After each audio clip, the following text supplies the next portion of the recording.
What is going on, Illumineers? Welcome back to another episode of the Freedom Gaming Podcast. Don't touch that dial. I am actually back for real this time. You guys don't have to worry about Mike butchering the intro.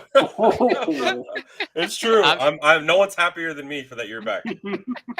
Hello, I'm So- their new team member. How are you guys doing? Oh yeah, exactly. Yeah, we get with you guys. This guy Hector, bro, guy couldn't get on a podcast, and all of a sudden he's on two back to back. I mean, like he might be Freedom Gaming at this point now. Yeah. But anyway, man. guys, welcome. I'm super glad to be back as well. We got a lot to talk about here. To those of you that don't remember me at this point, I'm John hosting. I'm glad to be back, honestly. We'll start off from my left. We got Mike. Mike, how we doing tonight? Doing fantastic.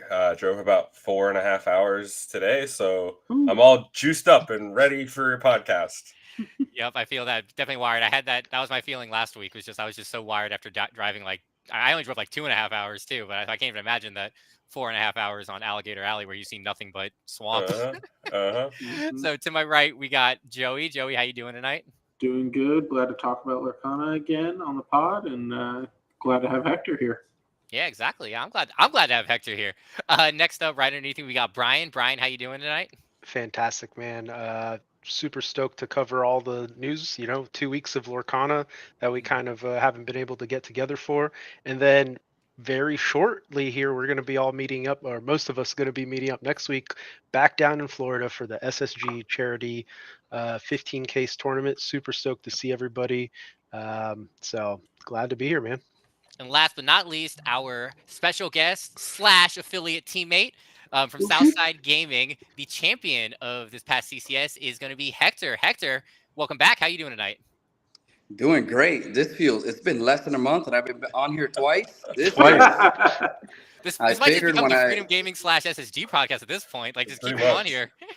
all it took was for me to win a damn event. You guys, No, thank God. Thank God he was on here before Yes. he won, Yeah, because then it would have made it late. That would have been bad. I couldn't imagine. I couldn't imagine. He would not have come on. No, Oh, definitely yeah. not. He If would this have been would have too been good for switched, us. I don't think Hector would have ever given us the chance. If you can't have me when I haven't won CCS yet, you don't get me now, kind of thing. 100%. I would have done every other podcast.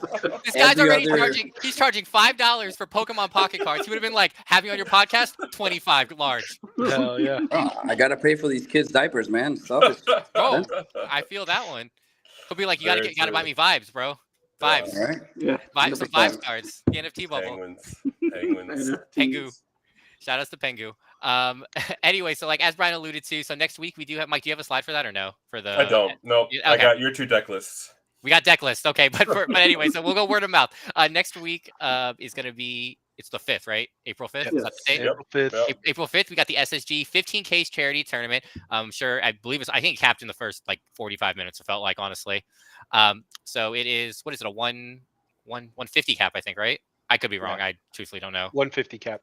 150 cap. 150 cap, We're already capped. But again, like everyone has talked about for the SSG events, is that you can go and then you have all the side events. You have the high roller side events for the Enchanteds, winner boxes, all the 8-mans, everything like that, raffles, giveaways.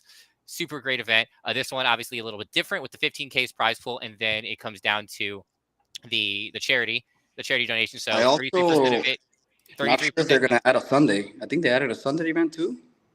On Did my they? Is that announced yet? I don't know if that's announced yet. is damn, or am I confusing it for the one in the next month? Oh, that was definitely not announced yet. That was definitely not announced yet, but There might be something going on They Sunday. haven't announced the Tesla tournament. Oh crap! Oh my god. Oh my god. Okay. Hector over here just leaking everything. yeah. So, but anyway, back to about the prize pool. So the cool thing that Devin and what they're doing at SSG is that they're dividing it up 3 ways for the winner. So the winner will decide 33% of what's I guess the pot or what the proceeds will go to a charity of their choice. 33% will go to Peter Raimundo, who's going to be there, just signing stuff, and then he provided a bunch of cards and artwork and everything. And then 33% goes from SSG. So a super great opportunity for not just to play Lorcana and like play like a high level event, but also just to do some good in the world, because Lord knows we need it over here. I can't wait to just deliver boxes to random kids at a charity that they don't need. Well, it's not going to be the. It's Oh not no, gonna, no, no, no, no. it's That's not I how know. it's going to work. Proceed. I Oh know. my god! And to clarify, the winner of the tournament gets to pick where his 33% goes Yep. to. So Correct. any Or charity hers. of choice, Or hers. SSG, or hers, SSG gets to pick where their 33% goes to, and then Peter Raimundo gets to pick the last 33. So could be 3 different charities, or we just love bomb one charity. I don't know. Definitely. Depends on what everybody's fond of here. Yep. So it could be just a great time to do something nice, especially in Lorcana. So get together, play some Lorcana, and then like I said, spread some joy in this world. So, you guys ready to talk about some Lorcana? We got Hector on. Might as well, right? Absolutely. So if you were maybe you were living under a rock, you didn't know that there was a really big event this past weekend. It was the Charlie's Collectible Show. It ended up being a 13K Yep. question mark. 13K. Mhm. 13K, 270 players, something like that. Went out to Stone Mountain, Georgia, and played. And we are lucky enough to have the winner with us, as Hector piloting his deck, coined Sharknado, hands down the best name for a deck in a while. The Ruby Sapphire special, which Hector has been playing Ruby Sapphire for a hot minute, and he's been putting a lot of work, a lot of time into this list, into this archetype. So Hector, why don't you talk about your run, your list, and just give us the rundown? How was it? Well, the list is, you could say, it's kind of like a mash between what the DKP list was trying to do with just Shark Burn, and like the full control list with like the big Tamatoas and stuff like that. So I didn't like either of them too much. So I figured, you know what, I'm gonna mash some cards together, and I'm gonna test it out, see how it works. So we had I only tested it for like a day and a half, and we had the SSG case tournament, which was the first set on the release. Competition was tough. I played some sort of version of this. I just swapped like 1 or 2 cards maybe, but I played that. I finished a 6-2 finish, so I got 10th. I fell short, but I felt like the deck was working fine against the field. Some unlucky draws, unfortunately, didn't let me top. So I decided, you know what, I'm going to stick to what I like. I just added a little bit of different ratios, switched it a little bit here and there, and it worked out. That's all I can say about it. It worked out. I felt like I had good matchups against almost everything except maybe like random decks like green yellow discard or green blue discard would have been horrible. Yep. But I was fortunate enough to not play against those. Against a lot of the decks, my plan was double rampant the shark. And Pretty it good. worked out fine. Like everybody was playing blue steel. I know people were saying, hey, they're playing Zeus, but they don't always have it. Once it comes down, That's very true. it just takes over the game. And then a lot of people decided to play the red blue list that was not playing B prep and was not playing, and it was playing dragons, Tamatoas, and stuff like that. So once I saw it was open deck list and I saw there was no B prep, I just ramped it to shark and went wide, and I said, good luck. You have to figure it out, because their only answer pretty much was Maleficent Dragon. A lot of people were saying, yeah, but if we have double coil, well, you need double coil, you need Medusa, and you need an ink. So you need 4 cards. Okay, that's fine with me. Hey, And you need to not job. ink your Hiram to a fishbone quill as well. Yeah. Joey over here with the shots. Joey over here loses to people in diapers, and yet he's talking about the guy in top 2. No, but Hector, but looking at your list, like obviously, like I said, like we said, like you tested it a lot, you went through a good bit. I personally prefer the shark version than the item version, so I'm definitely in line with you here. A lot of great choices though. 3 Pirates Life, the one Let It Go, I absolutely love. I think that card is not necessarily slept on, but I think it's definitely underutilized. Were you mainly using that for like the mirror? Or were there other like specific matchups that you were trying to play with a Let It Go? It was with the mentality of like, if we're playing against red blue and they do drop a shark, like there's barely any answers for it, right? Like, So I just threw the random Let It Go, and then I'm more prepared with the Vitalispheres, because if they tap their own, I could just shark Vitalisphere, get a card back, get it off the board. So I just had the random Let It Go there for more utility to remove things out of the board without having to spend too much, since I was only playing 3 coils. So I just had it there. I might even go up to 2 just to test it out, because I like the Lord of the Ground deck. Like I said, it's kind of like a mixture of both, right? We're going with the control with the Sisus, and then just a little bit of shark burn. So I felt that the deck just worked fine. I just sharked, baited out their B preps, and then go wide. Shout outs to Skinner. I don't know if you can. I don't know if you can read that, Hector. But Skinner said, "Name a better duo: Hector and vertical camera." Oh, I can name a better duo. Skinner and SSG tournaments because he never goes. Damn. Oh, Poor man. Skinner. Skinner catching all the smoke. I was gonna say Skinner and doctor visits because he goes more on the SSG. I didn't wanna. Stop! He's already dead. Oh man, you're gonna make people not want to enter anything in the chat because they're gonna get roasted. Nah, come at me, bro. Come at me. I have a question on the list. So, obviously, 2 questions actually. 61 cards. Are you a 61 card believer? To be honest, yeah, I've played it like this for months, and then the one on Thursday night when we had that 7 box tournament, I put it down to 60 just to try it out, and let me tell you how every hand or every couple turns I'll be having a bunch of uninkables. So I don't know, it was cursed. So I decided. So Hector's priorities are My Hero Academia sleeves, 61 cards, red, blue, shark. Yeah, for those of you that don't know, Hector is not superstitious at all. Like he doesn't need the same sleeves ever. He can get a brand new box of sleeves. He doesn't contact Dragon Shield to try to get more of them. No, I'm actually very superstitious. No, I know. Oh my god, this guy. I am. It's just the thing is, if you guys are not noobs, you can't use the same sleeves for like 6 tournaments because then your shuffles start getting stuck and all that. And so I used a brand new for every big tournament. It's an investment in yourself. And then he ended up buying out everything on Amazon. Can't get a hold of anything else. Somebody screwed me. I posted it. I posted the link and I said, you know what? They're on Amazon. And then I bought 3 and I'm like, you know what? Let me just buy out the rest because I should, just keep a stack. And when I went back, it was sold out. So somebody stole the glory. Watch, you're gonna get a DM like tomorrow, like, hey man, I hear you're looking for those My Hero Academia sleeves. Yeah, I got some sleeves for you, bro. And then Dragon Shield decided to respond with like, greetings, Dragon Master. You should just go buy them overseas. Like, if I'm gonna buy them overseas, like, why?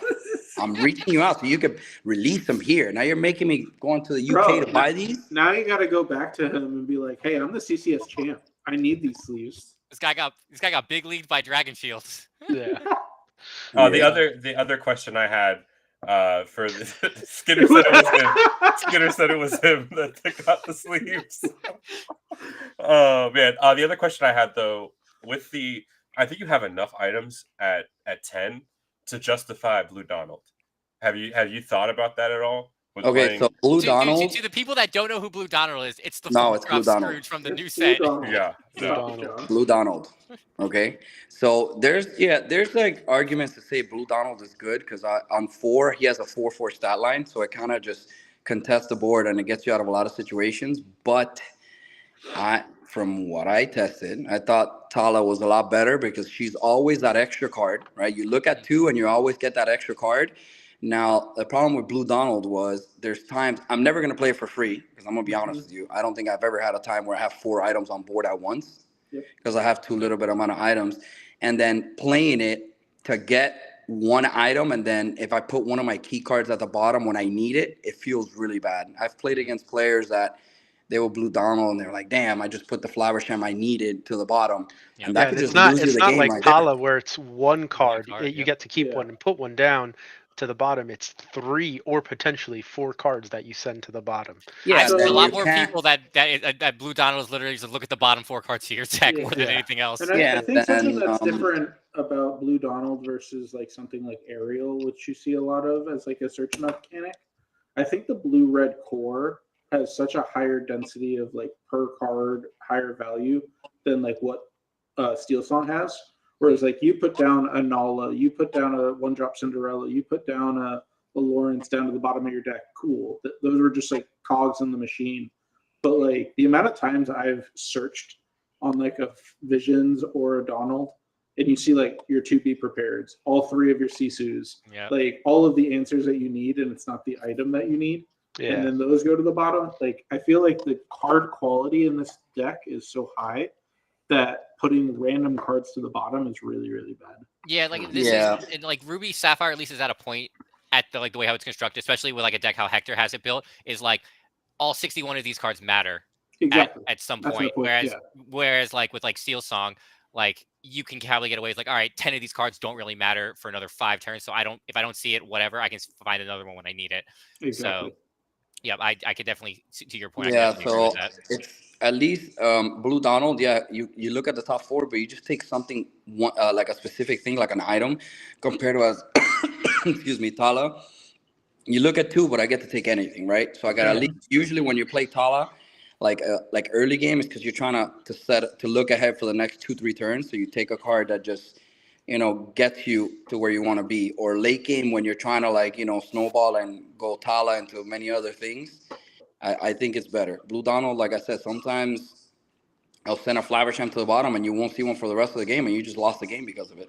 Yeah, and I think the other thing with Blue Donald is he works better in the dime list because you use him to find the dime and the Tomato is on board, you quest and play the dime for free. I think that interaction is required. And I think this hybrid list with the Shark, I think, is much better at not using that and going away from the dime package. It helps you on the uninkable count as well. Yeah. Hector, was this your first Charlie's tournament? Yes. Very first one. What was your thoughts on that, the venue and everything? I thought it was pretty cool. It reminds me of a venue I checked out in Cali. Pretty cool. Everybody was nice. I didn't like that it closed early. So they had to split it into 2 days, even though I guess that's a little PR move because you get people to come back. Yeah. Oh, is that why they did it? I thought they just were like trying to be nice to you guys. I truly didn't know. I didn't know that was the reason. Well, day 1 we did 7 rounds and it ended like at 5 o'clock. So there was plenty of time, But day 2 they realized that they had over 100 players for the 3K and they said, all right, we got to stay open later. But overall it was a very nice place. The only thing I didn't like about the tournament is what people were saying, that it was just cut the top 8. It was very cutthroat. You got a lot of those top players there playing, and someone to bubble out at X11 is insane, right? After playing 2 days, if it was 1 day, okay, maybe, but you're playing 2 days and then you get the record that should get you in and you don't get in or have a chance to redeem yourself or place higher, and that kind of sucks. So I figured going forward, ideally they'll make top 16 if it passes 200 players or something like that. The 256 number, yeah, because and I think the last one I went to, they still broke 200. I think it was lower, like 218 or something around there. But same thing, like pay out to top 16, but cutting at 8. Yeah, but I think if you go back to that chart that we do with the set champs and stuff like that, at the certain amount of player threshold and the certain amount of rounds, I think a 9-round tournament is a top 16 tournament. Oh, for sure. That should be how it goes. In 256, that is the cutoff. And so, luckily down at SSG, we're capped by space right now so that we don't need to go into that venue. But down the road, we'll definitely be have that conversation. Yeah, and then one thing that I've brought up before was about the asymmetrical cut, something that Pokemon just started doing recently. And so, if asymmetrical cut did exist, the 2 players that went 7-1-1 would have made the cut basically. So it would have been the 7 and 10 would have had to play, and 8 and 9 would have had to play to get into the top 8. Yeah, so playing in. So the way how asymmetrical cut works is that whatever the record of the 8th place player is, everyone else gets into cut, going to, I believe it's up to top 32, or something like that, and then you just play the cut from there. Is there ever a chance that it's an odd number? Probably, but then it doesn't really matter. Anything after that, like I said, it would have been 10 players. Okay. This week. So then 8 would have played 9, 7 would have played 10. If it had been 11, then it would have been 6 would have played 11. That's all it would have been. So it's just the automatic buys into top 8 would just be less. That's all it just comes down to. Yeah. So I think it's a great idea. I brought it up to Stefan for the next SSG, depending on time. And I don't know if he's going to try to do it or if Ronald would try to figure it out. Kind of crazy. Just cut the top. I think it's a great idea. It just eliminates the bubble. That's how if you like you were talking about earlier, how if you had the record that deserved to get in, but your first round opponent went 0-9. Oh, I would Yeah, love but that. then at the I'm same Mr. time, Bubble over here. there was 10 players with the same record, right? But then that means it will go 10-5, and then somebody's going to get a bye No. every So it round. would just be you'd have 6 buys, and then 7 plays 10, 8 plays 9, and then those players get in, and then you have your top 8. So it's just Oh, okay, I yeah. get it. Yeah. So they're playing for the last. They're playing for the last. Yeah. Gotcha. So top 8 is still going to be the cut, but Yeah, it's just a the matter people of that yeah, are so, like, in it just tied for it. Mhm. Yeah, Yep. that It's makes just sense. basically it would just be a top 16 bracket, but just some players would have buys. That's all it would be. Yeah. Got it. Okay. Yeah, Well, so that's interesting. Yeah, like I said, that's what Pokemon does, and I know a lot of I still have a lot of friends in the Pokemon community, and they're really happy with it, just because like I said, it just eliminates the bubble. Because at the end of the day, like the bubbles suck. No. Yeah, definitely does. They should definitely. I mean, some of the players I know were disappointed because I would be too, right? Like if you get the record, you just don't make it, and it's like, damn, I played 2 days and I did not get a chance to shine, right? Yeah, like I just pulled up the standings because I was curious of where it went, and it was Luca got 8th with 62% resistance, and then the person under him, I don't know who they are, they were at 61%. So like Damn. was like missing resistance by 1%. That's like someone dropping.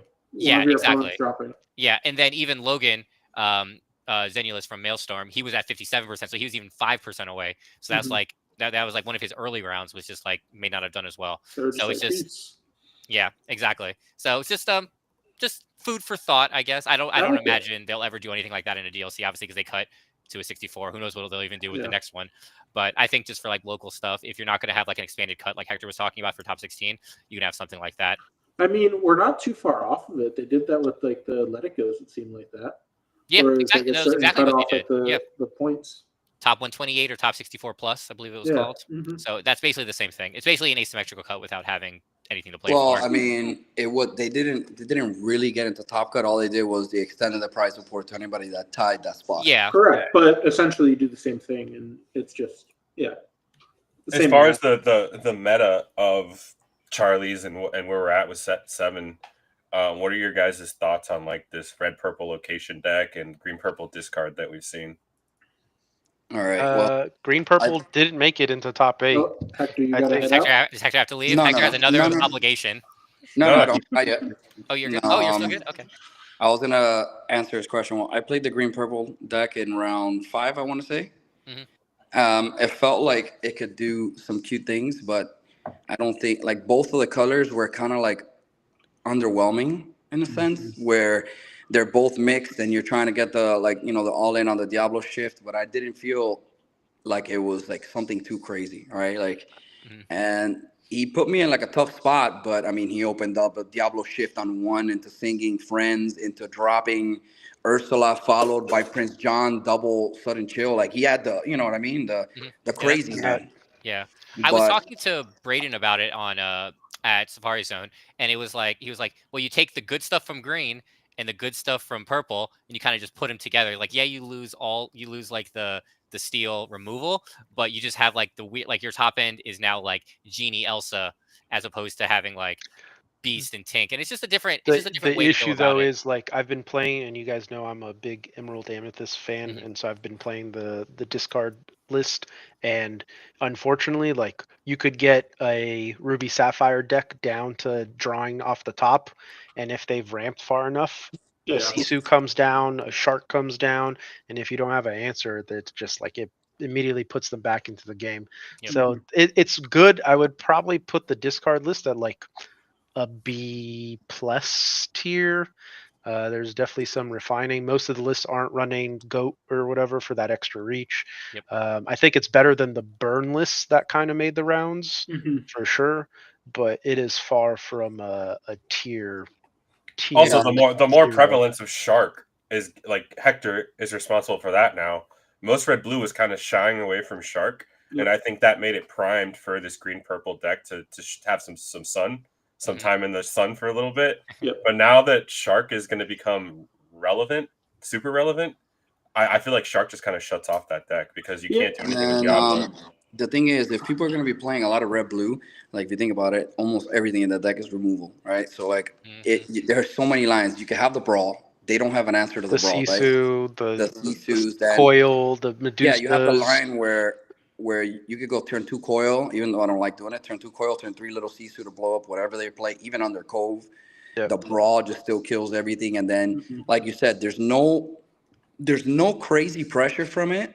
Where like, sure, you're pitching my hand, but you're not putting a lot of pressure. So I'll just concentrate on ramping until I get to like 6-7 ink, and from there I'll try to take the game back. Right.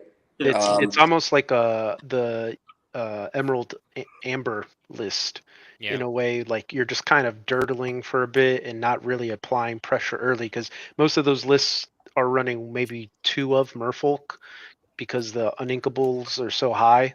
Yep. And so you're not applying that early pressure that like aggro Emerald Amethyst typically does, and you don't have the reach either. So you end up kind of dirtling too long. It just B tier And for then sure.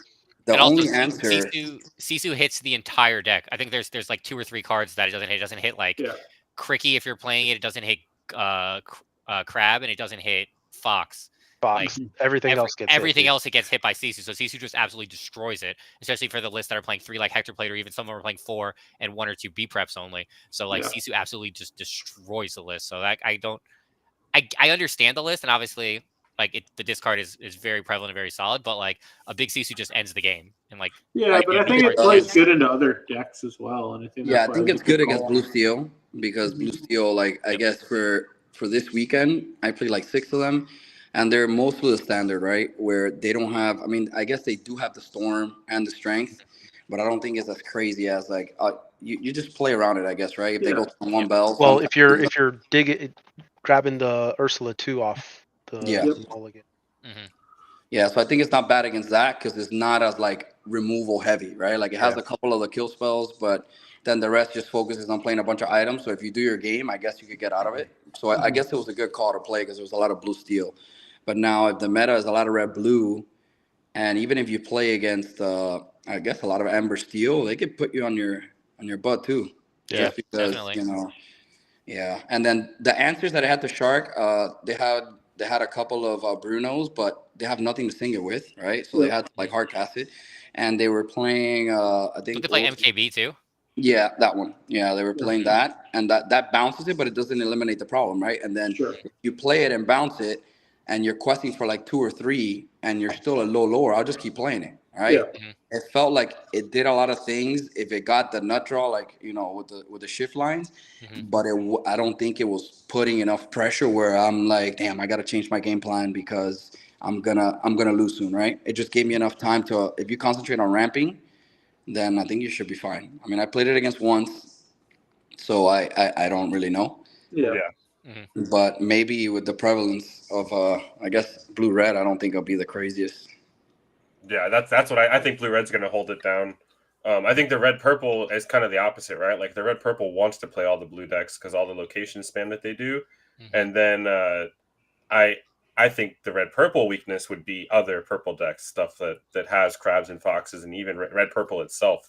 Yeah. The mirror is probably brutal for that deck, but I don't know. I want to see more of it because I think it's free for Blurple. So Yeah. I don't know that red purple list doesn't seem like it blows things out of the water. I saw somebody commenting online. It's like a slow burn, right? Yeah, Like a somebody slow death. commenting online and they were like, "Oh man, this deck will never lose to red blue ever. I got the best record." And then they say 50-0. 70-0 or whatever it is. But in reality, I mean, I guess no, I can't really say that because it actually got to the top. Yeah. But Before, yeah. it just doesn't feel like those locations weren't burning for a crazy amount. And I just feel like if I ramp into a Maui just one shots anything, and then I'm here doing my game plan while you can't interact with me. If you play items, you can't interact. If I play a creature on board, you can't interact. So you're just, and the new queen, I don't think it really does anything. Play your 1/4, that's fine. I mean, I don't think it's gonna. Sisu. Yeah, like I don't know if It's good. It's good with crab. It's good with crab, right? Because if it kills a bell or something, like it's really good into a bell deck because it does kill the bell, and then you have a 4/1 sitting there, which is not bad for a 2-drop, right? It just doesn't feel like the urgency like it did before with like Flynn Rider and Sisu, where like turn 2 you just it's game over if you don't like you're answer like it. you play turn two Flynn, and I'm here like, damn, I got to ramp, and then on 4 I got to change my play because this Flynn's gonna burn me for 6 totally, right? Yep. But yeah, I attacked your medical history. Come catch these hands, bro. But all yeah, I it have to just say doesn't feel like you could go first. I could be on the draw, and there's not as much pressure. Maybe I'm wrong, and then they open up with triple fairy ship, and they're like, "Hey, present all three." yeah. So I'll get burned a couple turns, but the moment I get to Maui, that's it, right? Yeah. Like, and then you Maui, just then play you Pirate's Life, you stabilize, just ramp into it too. Yeah. Yeah, so I guess the other version of it might be more weak to it because they don't have Pirate Life, and they just they play like boss monsters and stuff like that. So maybe they could get away with the game. But with me, like I'll just try to stabilize until I get to a turn where I get like a nice 2-for-1, and to get back in the game, and from there you just start taking the game back. Yeah, makes sense. So I know I only have Hector for a little longer. I do want to talk a little bit because of where Hector's going for the rest of the pod tonight. We have a big match in the ICL. Not Yes, the next we one, do. not tomorrow. Monday. On Monday, Monday. we have a match with the Forbidden Mountain. So anybody that's on the stream now, and if you don't know what the ICL is, it's a competition that's been going. This is the second round now. Yeah. It's a team competition, 3v3s, and we are currently sitting at 1-0 in our first round. I guess 3-0, if you will, because we all won our first game. Yep. And we will be taking on Forbidden Mountain. Dick Burns and Brian have a little bit of banter going on between each other, so I think I know Hector's going to go over there, but I think he loves Brian. Every time I think we saw him. Dick loves one Brian. of the rounds, and he was like, "That Sploosh Magoo guy. He needs to shave his mustache because he sucks." Find out next Monday on next like, episode hey, of Dragon Ball Z. I was like, I don't disagree. I mean, So we know where Hector's loyalties lie. We see yeah, it. yeah, exactly. I'm just gonna have to not. You know lose why on my Monday. loyalties lie over there? Because they invited me to a podcast without taking 6 years. 6 years. They invited you, Bro, because you didn't won. even exist to them before. I know they only invited you You were because you were like Joey. They didn't know who you were. Damn, you gotta compare me to Joey, Damn. bro. At least you could have said Brian or Bro, yourself. we play the same I'm colors. not known at all, bro. We play the same Joey? colors. Washed up scrub. Yeah, You're just the exactly. bald version of me. Wait, you and Joey both have a second place at SSG big tournaments. That's a compliment to me. Yeah, that is. Am I wrong? Yeah, but I don't talk about it for 9 months. Hector has follow-up wins. That's true. Hector's That gonna is true. wait till you see the player card for me. Oh my man. God. Oh no, I'm scared. I don't even know what Joey's player card's gonna say. What does the player Monday. card say? Second place at SSG in 2022. Pre-Lorcana. That's Bro, it's it. gonna be like Magic 2017 store Yeah. championship. Oh God, Gabe, Like, I hope you do cast it. If you cast it, that'd be sick. Yeah, Oh, That that'd would be be great. sick. What's up, monkey? it would be a lot of fun for sure. It's gonna be a lot of fun. It'll be a good match. I mean, I don't know. I think our goals obviously want to win every game, but I really just want to make the knockout stages. You know, I think that would be a pretty Well, I cool mean, accomplishment. you guys are talking all the smack, but if you get smoked on Monday, the podcast needs to end. We're done here. Oh my god. The issue is, win or lose, we're gonna run into them at SSG, because I'm pretty sure Dan and them are heading down. Dan's Melissa- definitely going. Yeah. I'm Yeah, sure. I'm everybody's sure heading set down up. to We should set up SSG. some Grudge Team matches. Iron Man matches over there. Oh, dude, that would be Yeah. sick, actually. If Yeah, we of went on, course. like, match on Of Friday. course, it's the if one we I come down. can't make. yeah. Unfortunate. But Hector, next question: did you find your third and final enchanted Tamatoa? I actually got 4 now. Oh Ooh. my Oh, God, Okay, dude. Mr. Moneybags over Yeah, here. yeah. Right after he got that placing, he was like, Tamatoa? 2 Anybody?" Tamatoas. No, I have to say, so the Tamatoas, I was looking for 1, right? 'Cause Yeah. I wanted at least 3. But then some events took place that I can't talk about. But regardless, Devin, our shop owner from SSG, he got me 2 Tamatoas. And I was like, man, Damn, was you there don't a have to do side this. bet? I'm curious now. Yeah, We'll talk We might have to off talk stream. about that one off air. Off air. like we don't have to, he didn't have to do that. He's extremely sweet and he does a lot of things for us. So I already felt like, damn, you don't really have to do this, I mean, you made him some money. There was a bit of a Oh. store ownership thing going on, so good for Uh, Devin. we don't talk about Bruno or SSG. Or, We don't talk about the I don't know back what's order, happening. the back of house deals. I was oblivious to anything. I don't know Yeah. anything. Cards in hand. Cards in hand, 2026. See, look. Oh, now Is now that we're talking 8 about on a whole cards new in world? hand. So to Yeah. anybody watching, these guys will always make fun of me because Hector says cards in hand 25 times. Well, guess what? Number one, you see all these accusations been thrown around. This dude drew 8, 10 cards. This other dude, this. Well, if you look at my top 8 match, someone wheels me, and within 0.0002 seconds, I was like, cards in hand, nope, that goes back, right? Yeah. And I then was Hector there. I saw Sharingan it. came out, and he was just like, and nope, then on that top one. of that, it has the perk of getting your opponent on tilt, right? You hear it and you're like, damn, why is this guy asking me so much? And you misplay and I capitalize. That's how it So works. I don't want to talk too much about the whole stuff. I know Drama. we're gonna try to avoid it, but I have to say one thing. Like, all right, Hector, I think you obviously have a very, very high TCG card IQ, and I think Zan and you are very similar in that regard. And I think Zan even said something like he saw that he drew 8 and waited for the whole turn to go out before he called the judge. Like, why not just stop it there? You know, I that's just like That something free that win. I that's the one thing I really don't like about the whole thing. Like, if you Yeah. saw that he drew the 8, if you're trying to prove intent, it still doesn't, right? All of us are fidgety. I mean, I love the guy, Jack. Probably one of the most God. fidgety gamers, right? Dude. He's not counting when he's going through his cards, but you might think that if you just assume. If he would have said, "Wait, you have 8 there," boom, problem's gone. There's Yes. no So- No issue, call, no no nothing. nothing, no It's drama. a little controversial there. I don't want to say, but we don't know what would have happened because they were mentioning, hey, I would have done this, and that if that was me. We don't really know that, right? Because we've never really seen that. 2020. So we don't know if they would react that way, right? It never really happened. So, Yeah. but if somebody said that they saw him draw the card and you instantly did not call the judge or try to rectify, why would you do that?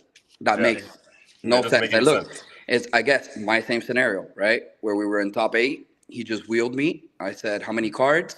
And then he put them down on the table, and I automatically saw that there was 8, and I just got the back card and I put it on top, right? That's Like, it. that Done and done. avoided it. We kept playing, and that's it. So I don't know what the reasoning is behind waiting to see if your opponent will self-report. I don't understand that. Yeah. Yeah. It's interesting, but again, I don't really care to give it too much more limelight than it's already been gotten. being so much as it is to this point. Yeah, So, I just again, that was just the one thing I noticed that was a little. I don't like that, but I don't care what happened. It was a good weekend for me. I was excited. Anything else dude. blocked it out. That's to each his own. It definitely does suck. Like there needs to be. I do agree there needs to be like some sort of judge program because so we can have some sort of like guidelines, right, for infractions for either side, right, not just one side because, like you said. And at the same time, as he said, like, you don't know who was there. We don't know exactly how it happened, if this person knew there was 8 or there wasn't. So we just need some sort of guideline to say, hey, if this happens, you get a DQ, you get a loss, whatever it is. We just need to have something concrete. Because he did make some good points where he mentioned that the game doesn't punish you for wanting to draw extra cards, where somebody could just go through the tournament and maybe you don't know how many times people do it, right? And then they don't get caught, and then the moment they get caught, they're just like, all right, you get a warning, go ahead with your turn, reverse the game state, right? If that was the first time you got caught, we don't know how many times you've done it. So has to be some concrete for like different levels of punishment for some of these things. Yeah. That I agree with. And the other thing too is, go ahead, Brian. In all these, like, there's a constant, I guess, repetitive story in that, like, people, your friends, whoever it is that got screwed over, comes to you after the fact and they say, yo, I noticed that they drew whatever extra cards, but they never raised their hand, never called a judge. So how many times have people gotten away with it Yeah, and never had an official judge walk over and like annotate whatever. And even if a judge does that, like there really isn't much he can. It's not going to necessarily carry over, right? But in a lot of times, and we've seen it at locals, whatever it is, like somebody does it, nobody says anything, and then the person thinks like, oh, I got away with it once, why not do it at a bigger tournament? Yep. Do it again. And then finally, if they do get caught, then it's like, oh well, this is my first time, or this is the only time that somebody's like officially caught them, and it's kind of like a slap on the wrist type thing. So yeah, but also it's like nothing. It doesn't really matter either at the end of the day, like because oh yeah, I got caught, whatever, I got DQ'd. I'll see you next week at locals. Like yeah. there's no system or anything in place to like prevent it from happening. I mean, I guess like it's kind of just self-reporting at this point. Like I do also. I mean, as much as I don't like it, I do also agree that there has to be other than having to be guidelines. I believe people need to believe in the judges and just not damn, that's a bad way to say it. I want to say is like not undermine the authority of the judges in a sense. So number one would be obviously some sort of guidelines, and then number two just not undermine the judges. Don't get me wrong. I've had some weird interactions with some judges where it did not go my way at all, and it was Toronto. And it was clear as day. It was clear as day that my opponent was trying to screw me over. It was clear as day. And then it did not go my way, and I was not happy about it. It would have cost me a lot, but it worked out.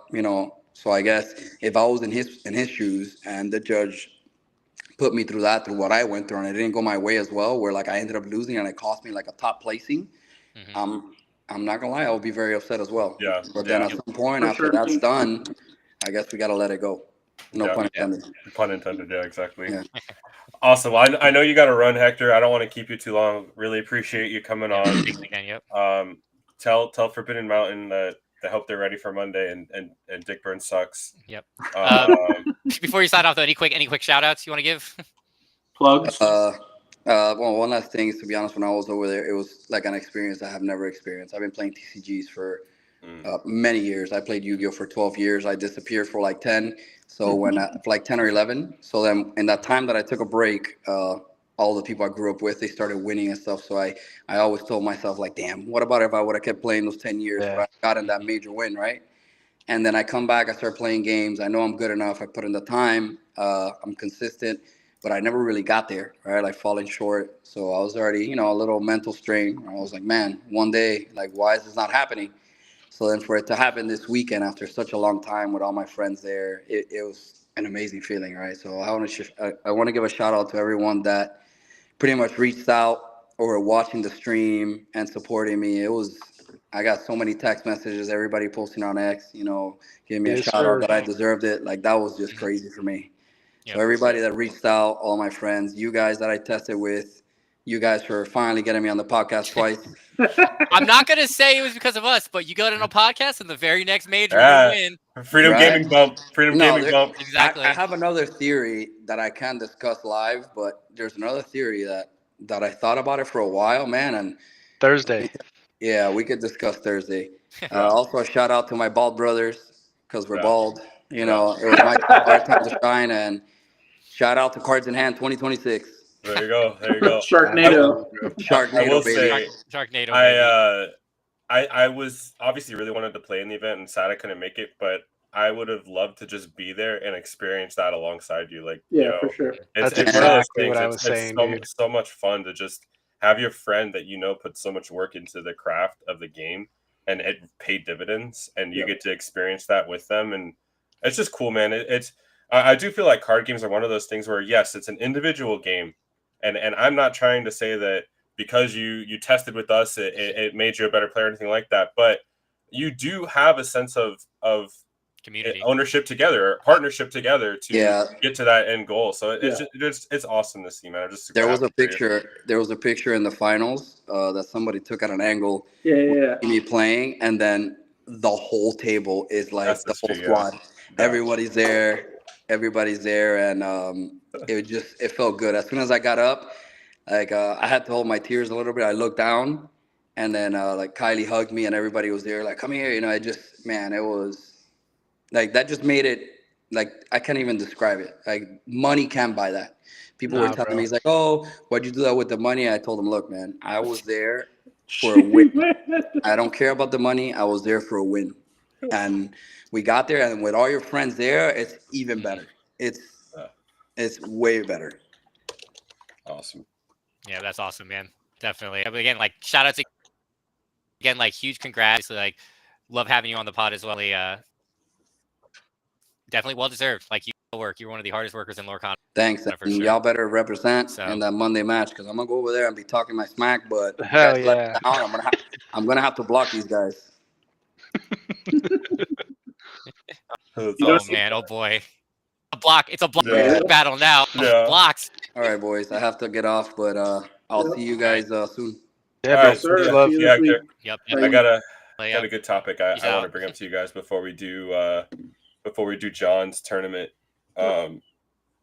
So I was listening to another podcast, Podcana, which I'm a huge fan of because I drive a lot. I consume a lot of Lorcana content, so they always do a really good job putting stuff out.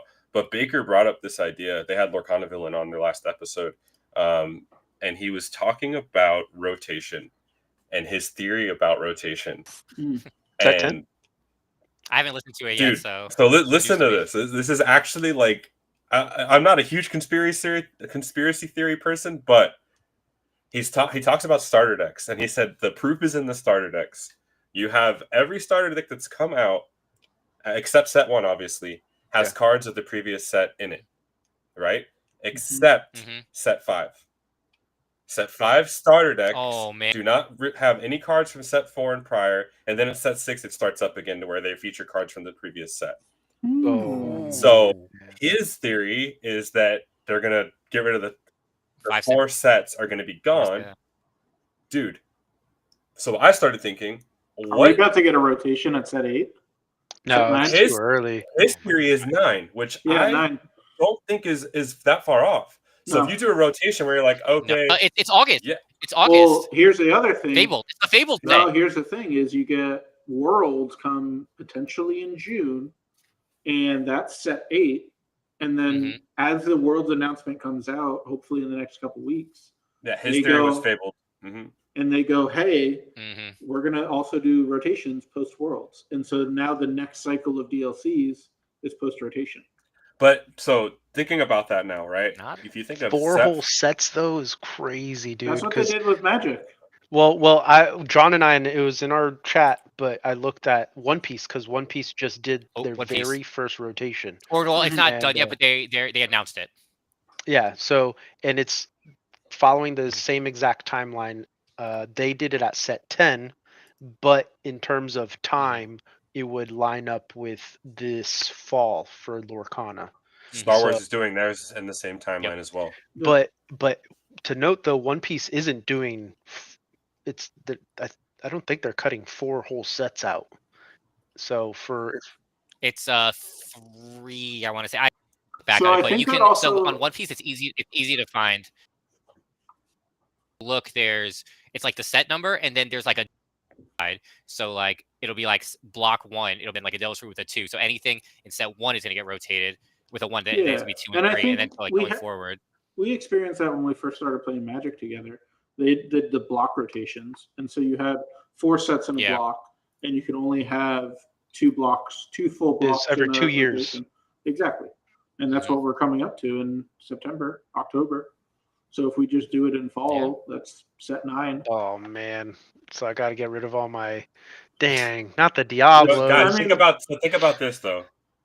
What powerful cards are there that aren't enabled?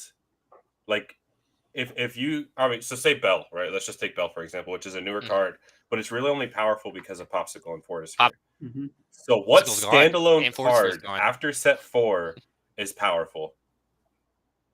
I don't know of one, man. Like I was thinking about it, I was like, that would completely shake the meta. Shark. I think would be. It's like the only. That's good. Yeah, Shark's good. Shark. Yeah, because you keep Tipo in set 5, you keep Sail in set 4. You lose How Far I'll Go, which is a huge loss. Yeah. It is, but it isn't. I mean, you got visions. You still have like Shark. Shark is probably the Flabbersham best is one. gone. Your Flabbersham, big yeah. dry engines Flabbersham in is blue. gone, yeah. Obviously, I would assume that there's going to be some sort of replacement. But yes, Monty would be That's what we're likely talking about. 1 is through theory. 4. And Skinner, we only ever played standard and Magic Standard, as yeah. well. We never played modern or anything like that either. So Yeah. that would be. It's just really interesting to think about. And I was Yeah. like, man, It's interesting. like No, yeah. because a deck lot of building- these legendaries that are like, could be actually good and playable. Think about it. Yes, the Steel Song just die. Yeah, you don't have Aerial. At least No You don't have Ball Storm. World. I mean, discard obviously. No I died. think they Storm, would no reprint. I Rage. think they'd reprint some though. Like I Yeah. think B prep. Yeah, I mean, but we talked about it with this past set. Like, we were talking about it with like how different you get rid of Elsa. Oh, I guess Elsa was Diablo's gone. the Sven or something. Diablo's gone. What? Oh, trust me, I know. Mike is smiling ear to ear with that one. Yeah. They Wait will wait. until- That's really good. For Yeah. those of you that can't see, that are just listening here on audio, Max Goof Cards and chat said they will wait to rotate until after I buy my playset of Rapunzel since I've held out this long. But Probably very true. I think that comes into a different conversation as well. Do we then come into whatever a modern type Lorcana format comes? I think you have to have some I eternal think format that has to coexist Is there with. going to be an eternal format before Worlds? I mean, we might get a commander format That would before be Worlds fun, at this too. point too. Commander Should would we be cool. should we mention that there's a theory out there that Worlds players know the date of Worlds? It's not a theory anymore. It just got confirmed. We had it confirmed. Yeah. We had it confirmed. So we don't know the who it date, is we either. had But we do know that Worlds players do know that it's not just some random guy saying that. I could make a call and see if it's real. Right there's one person that we all know that we could ask. Yeah. All four of us know. We won't name them though. No, we could send a quick. Yeah. So yeah, we heard that was confirmed. I mean, I'm curious on when it is. I'm just glad that they know, so they can start planning their flights and stuff. Because God, last minute flights, man, and last minute accommodations. Especially, could you imagine EU, especially from countries that probably need a visa, that we might need a visa for? That'd be wild. Well, so I saw a rumor, and again, I don't know how true it is, but someone apparently EU Continentals said they overheard them talking about it to the people that qualified. But we'll see. So I do want to talk about your definitely 3K performance, John. Obviously, I don't think you want to introduce your own deck list. So John obviously played in a Safari Zone 3K. 70 people, John, right? I think 70 was the number, but I think it ended up being around like 65, 66 after people getting taken out. So John took his obvious choice here, Emerald Steel, and killed it. Everybody I talked to that went to the event was just talking about how you had a really good day, played super well, and so let's talk about the deck, man. Obviously, finished in top 4. What was good about it? What did you change? Didn't like, anything like that? So you guys have seen all my iterations of the deck. I've sent you guys different iterations, with muses, without muses, with morph, without morph, with cove, without cove. And then I've just found that morph is just so good. And the way you want to set up a gambit with this deck. So for those of you that play chess or don't know, an option of making a move and then you counter that move.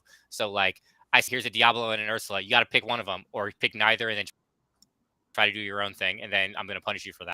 So I felt like Morph gave me that best position, and a lot of my opponents made a lot of mistakes. And also another thing that I've said too has been this game is not really a lot about who plays better. It's a lot of just who kind of misplays less, especially in the current state of the meta. So to a Morph list, a lot of people don't like Tragic Hero. The Beast, Sad Beast is I love that card. It's an amazing card. And because a lot of people are scared of with the coils or just a draw. But also, Beast isn't really a card that you play on turn 3 anymore. You kind of play him after you've kind of control or to get a draw engine and then kind of force your opponent into something. But then the one major that everyone has talked about is the Tinkerbells. Right now, especially with all the was amazing before all the red blue came out.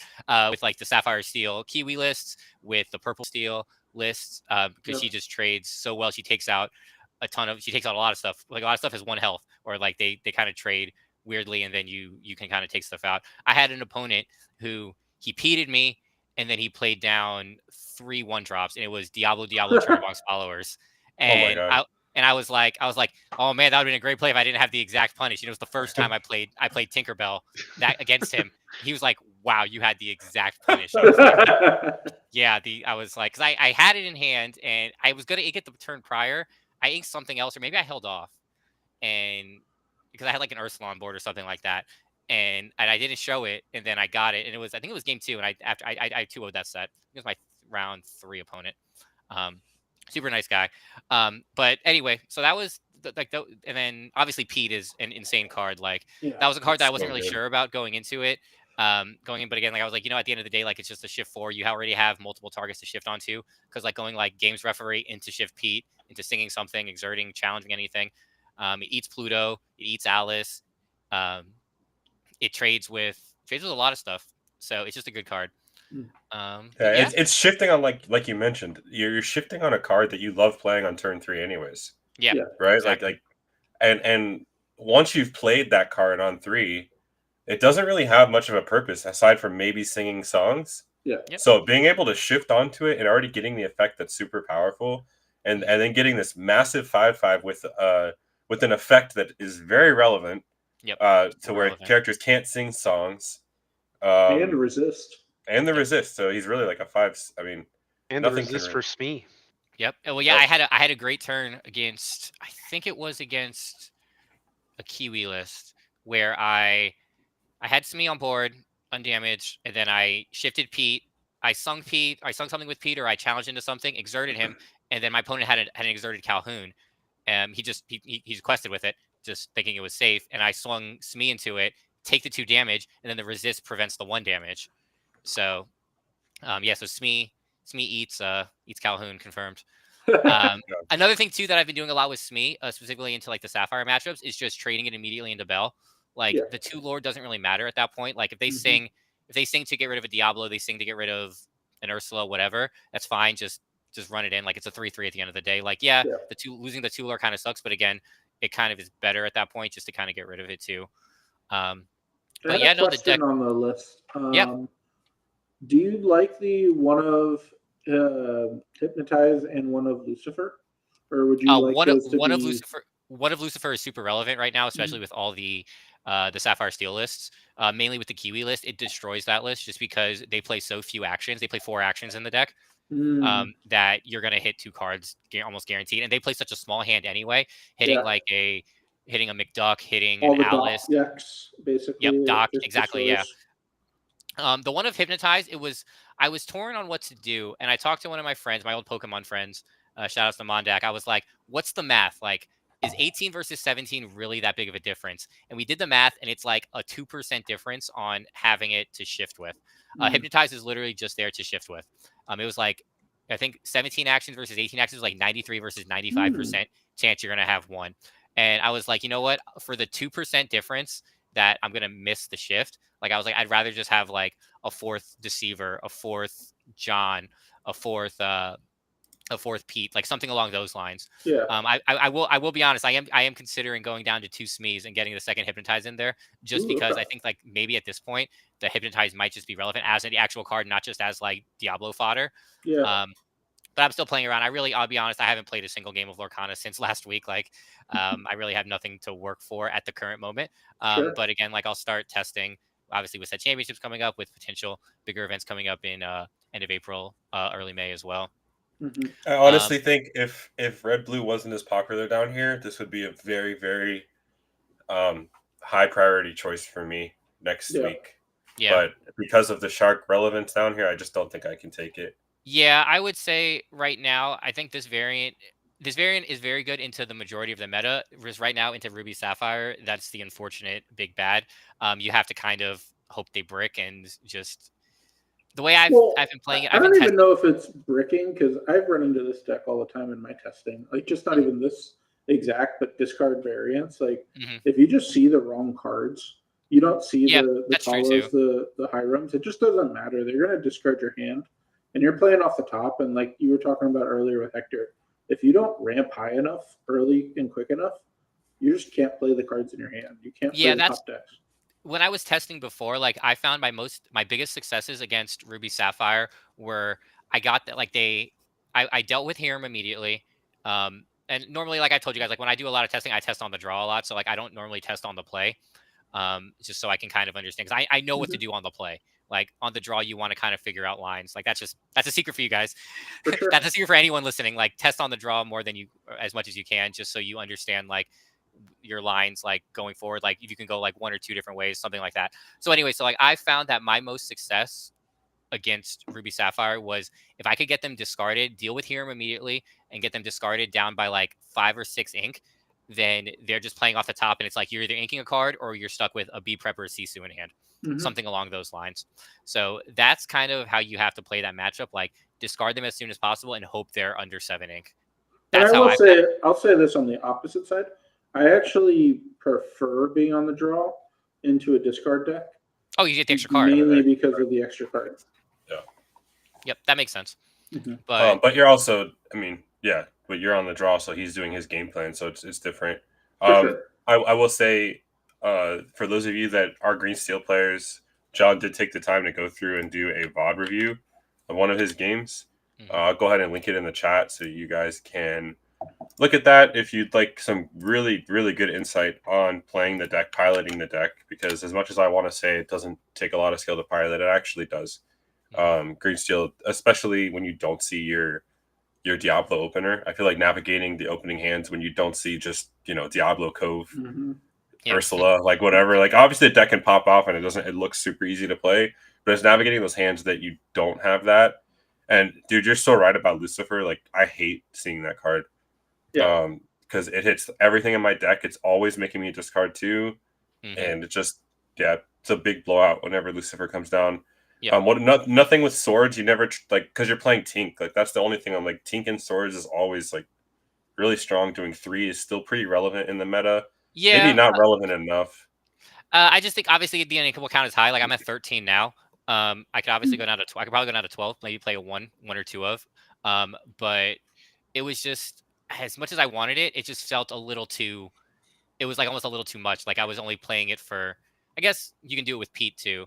Sing with Pete, sing with Beast. Well, that's what I was thinking. Beast, Pete, and Tinkerbell seem like good options for a shift because they're playing Morph. That was like can Pete do it though? He can't do it, right? Because wouldn't you be exerted? No, because he's exerted after the fact. What do you mean? The singing songs. So he's not exerted. It's only your opponent anyway. Oh, never mind. There you go. Yeah, it's not Gantu. Yeah, he's readied, so it didn't even matter because when you go to sing the song, his effect's not in play yet. I don't think that's correct. And it's your opponent anyway. It's no, but I'm saying I don't think that ruling would be correct if it didn't say because look at like Jafar, you're drawing cards off of Jafar singing a song. Yeah, that's true. So I think it's the yeah, but the effect comes afterwards. The action of singing the song comes before the tap. It's probably similar to maybe I would have to look at the CRs honestly. Like I obviously I know like to challenge. Like I got a lot of people on Saturday with the Pete about how like because they were like, oh, he takes 3 up. Yep. I'm like, no, you exert before you challenge. Yeah. So and then there were a lot of people. I don't think you exert to declare singing. I think you sing and exert. I'm not sure, but anyway, it's moot anyway because it's only your opponent that can't sing anyway. This is if you guys want to insight into our group chat. This is the kind of stuff we get in the group chat. But now it's just text form instead of us talking at each other. Yeah, exactly. And I'm the idiot all the time. Any considerations for Gantu or just because of the uninkable? Gantu's a non-bow. He's a non-combo. Oh yeah. Because you play so much, and then like a lot of it is stuff that you want. You can sing yourself, but like Hypnotize is like I'm never gonna play Hypnotize for 5. I'm never gonna play Bruno for 7, like stuff like that. So Gantu, as great as he is, I think Pete is just a better option, obviously, and you're already shifting. But Gantu's a great card too, though. He fits in different lists. Like I think in like a more aggro list, maybe like we'll transition to more of like an aggro list, less songs. and you have like 4 more folk and then 4 Gansey or something, go to 26 uninkable, something. Yeah, you got to remove the Diablo package though at that point. Did you see Kurt's list that he's playing in LCC? I haven't seen his recent one. I know a lot of people have been talking about it, but I haven't taken a look at it yet. He basically is playing the Pirates list that I was playing at the beginning of the set, because he's playing against Blue Steel though, and he knows he's playing against Blue Steel because that's all that's left is undefeated. So he basically tech the deck to be really good against Blue Steel, playing a bunch of I'm Still Here so that they can never kill Diablo. Yeah, and it's interesting. I'm just curious if you saw it. Yeah, no, I mean, I saw one of his early lists, so he was still on Muses, and I saw another one he was like off Cove and everything. So like Kurt's obviously a fantastic player. He plays the deck amazingly well.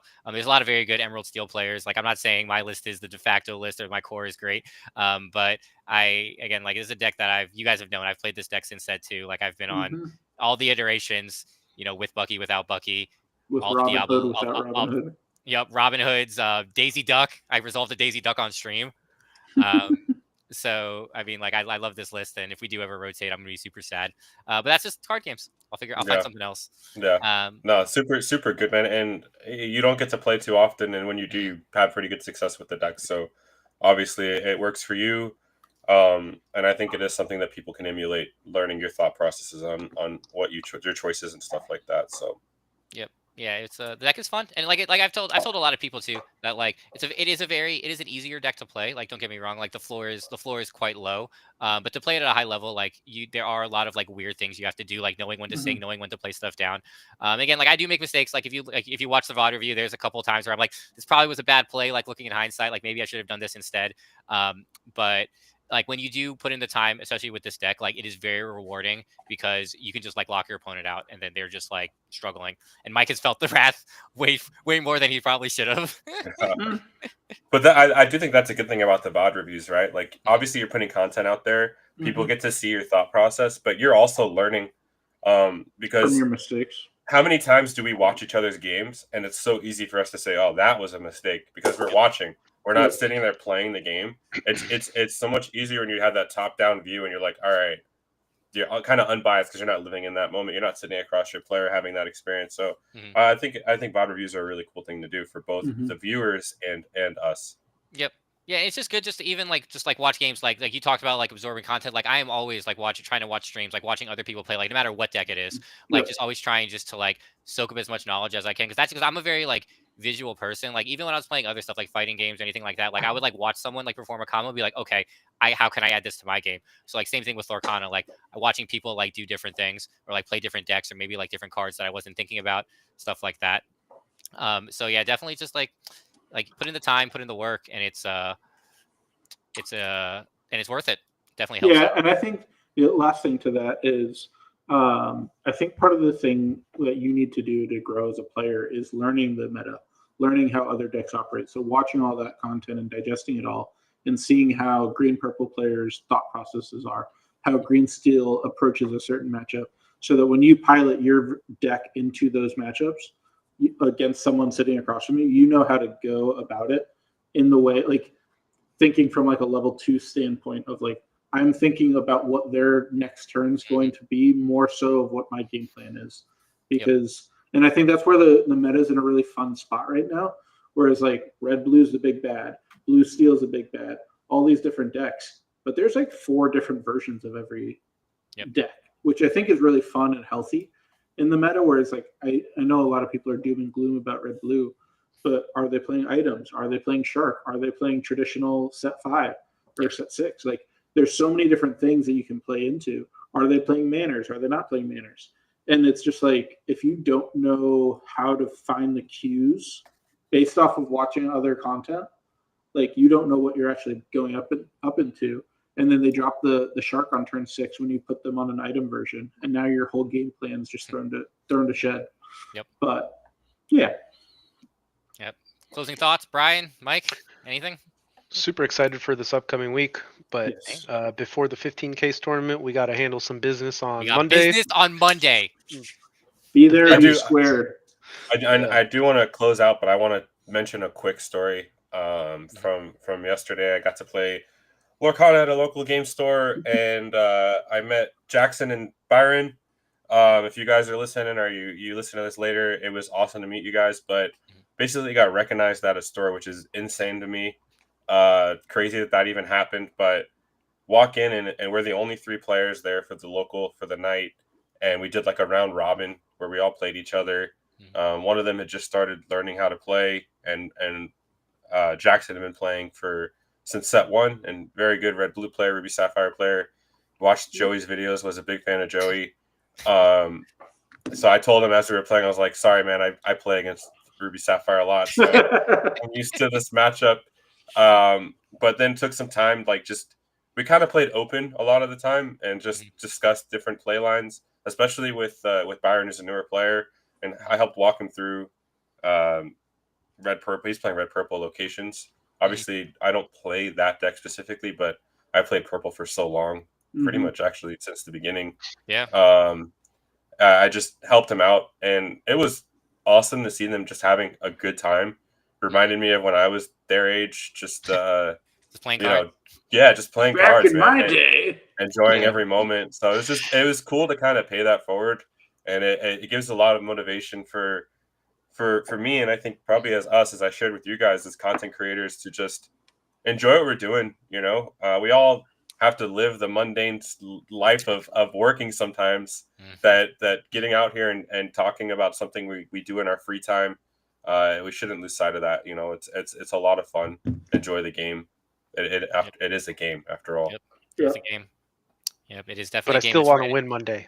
Yeah, no, we still need to win Monday. We still need to win Monday. More than a game on Monday. Exactly. Or black to a funeral, baby. That's awesome. But super stoked for next week. Unfortunately, John, you're not making it. But yeah, I'm gonna do my best for the next event to make sure that we're all together. Because as Mikey mentioned earlier this week, it's only been Atlanta, Toronto. No, Toronto. It wasn't. It was Toronto. literally No, it just wasn't Atlanta. even all of us it wasn't there. even Yeah. all of Toronto. It was only I was there, but it wasn't Toronto for a Yeah. day.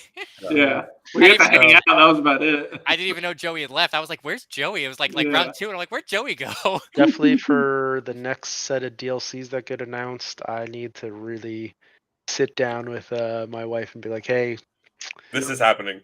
this is happening. I'm sorry." So yeah, you and me both.